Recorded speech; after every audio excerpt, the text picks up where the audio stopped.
Hi అండి, నేను మీ neurologist doctor కంచా Naresh Vinayaka neuro Warangal. So ఈరోజు మనం హెడ్ ఇంజురీకి సిటీ స్కాన్ అవసరమా లేదా అని చూద్దాం. చాలా మంది ఓపిక వస్తూ ఉంటారు, సిటీ స్కాన్ చేయండి అని అడుగుతూ ఉంటారు తలకు దెబ్బ తాకినప్పుడు. సో ఎవరికి అవసరం అనేది చూద్దాం.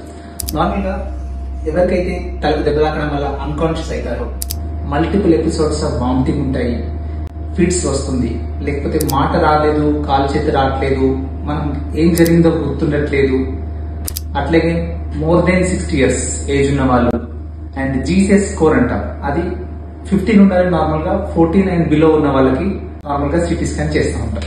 సో ఈ హెడ్ ఇంజరీలో కూడా 2 రకాలు ఉంటాయి. మనకు క్లోజ్డ్ హెడ్ ఇంజరీ అంటాం, పెనిట్రేటింగ్ హెడ్ ఇంజరీ అంటాం.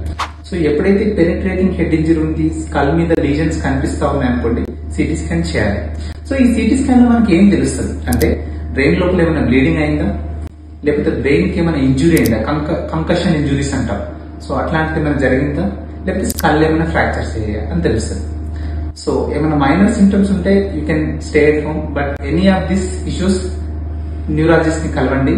అండ్ ఒకసారి ఏంటంటే కొన్నిసార్లు మనం పేషెంట్స్ ని అబ్జర్వ్ కూడా చేయాల్సి ఉంటుంది. ఎందుకంటే హెడ్ ఇంజరీ వచ్చిన 1 week వరకు కూడా it is a dangerous period. First గా 2 రోజులు కూడా చాలా ఎక్కువ డేంజరస్ పీరియడ్ ఉంటుంది. సో అట్లాంటిది కూడా అబ్జర్వ్ చేసుకోవాలి. Any of the issues kindly contact neurologist. Thank you.